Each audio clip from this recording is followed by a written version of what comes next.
ปะไปเฮียนไปอ่านกอไก่ข้อไข่ก่อนแล้วว่าจะไปเฮียนต้นไม้เรียนกฎหมายเฮียนกฎหมายนะไผเฮียนกฎหมายนะไผน้ำลุงดาวบ่พาลุงดาวบ่หาลุงดาวอยู่ไสเราอยู่ไสลุงดาวนะฮะอยู่ก็ไปเฮียนไปอ่านกอไก่ข้อไข่ก่อนแล้วว่าจะไปเฮียนต้นไม้อยากไปเฮียนยังเกาะเฮียนกฎหมายก็อ่านเป็นก้อนจะไปเฮียนกฎหมายนะเรียนกฎหมายนะไผ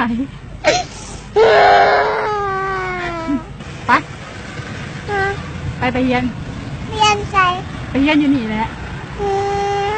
เรียนกฎหมายเต็มแล้วเพิ่นบ่ฮับเด็กน้อยนะเพิ่นฮับแต่ผู้ใหญ่จะใหญ่ก่อนจะไปเฮียนทำใหญ่ก่อนจะไปเฮียนเนาะไปพี่มาทางนี้แล้วนะมาพี่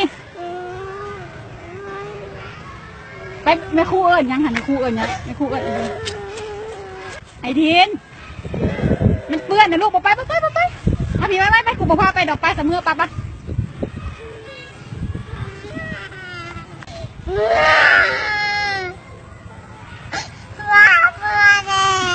โอ้ดูไปขอที่พักมาไงจะไปเฮียนกฎหมายนั่น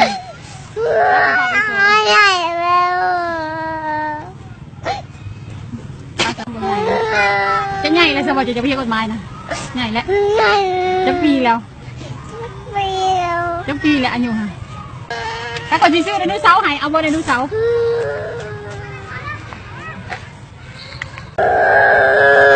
ไปสปาไปเฮียนกฎหมายกับไปอุ้ยตายเลยบ่อยากทำเฮียนกระปึกแต่ว่าบ่ได้เรียนหนังสือบัดนี้ได้สีนั่นได้สีอ่านเป็นซะเขาจะบ่เรียนหนังสือไปเรียนไปอ่านกอไก่ข้อไข่ก่อนแล้วว่าจะไปเรียน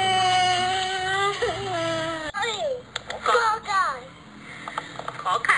ข่ได้แล้วขอชื่อขอครูขอขวดขอแล้วขอควายข้าวดาขอคน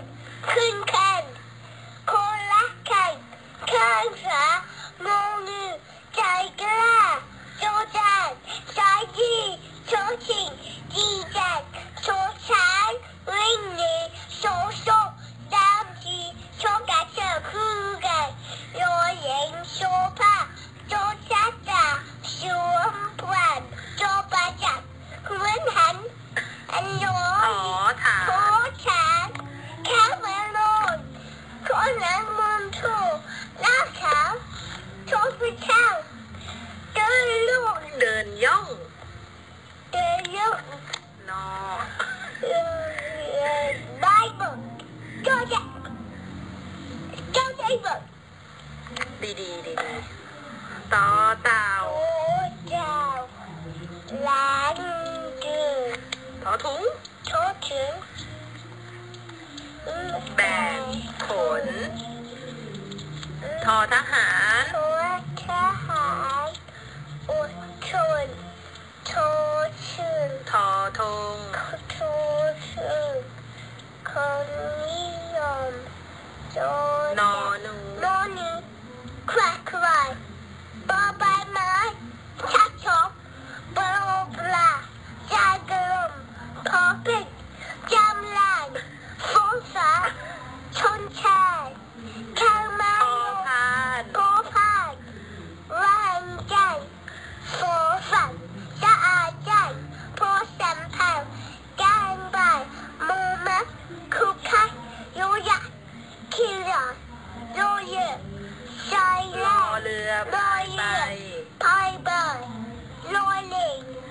ตายแล้ววอแหวนโซชันวอแหวนลงยาโซชันละเงียบเหงาโซละเสียหนวดยาวเจ้าโซเสือเจ้าขนมหูหิบสายฟ้ารถจะจ้าชาพยองอ้อ่างเงินนอนหอหีบห ฮอนกคู่ ฮอนกคือจ้าโต เดี๋ยวไปเรียนนะก่อน กฎหมาย เรียนกฎหมายจะอ่านเป็นก้อนเลยจะไปเรียนกฎหมายนะ เรียนกฎหมาย เรียนกฎหมายอะไร เอาเวลาหลบไม่เวลาจะยุ่งอะหลบไม่ได้หรอกเอาเวลาอยู่ว่าระวังไม่ร้ายหลบเลยก่อนระวังได้ระวังบอกอยู่ร้ายหลบแล้ว ปื้อแข่งวะลูก ระวังลูกค้าแล้วก็บอกได้เจอคนดีระวังแล้วหลบดึงอ่ะ สระเอา จะลา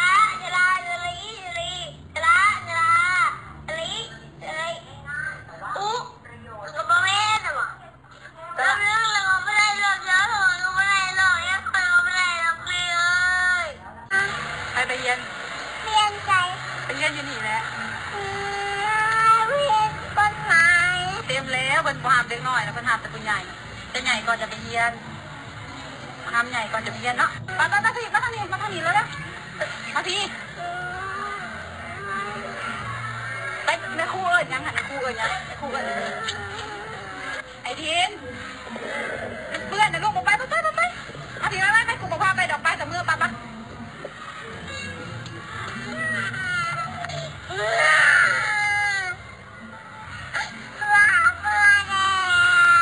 ดูไปขอที่ทำนะ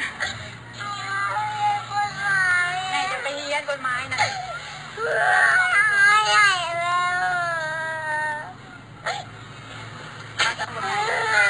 จะใหญ่แล้วจะไปเรียนกฎหมายนะใหญ่แล้วจะปีแล้ว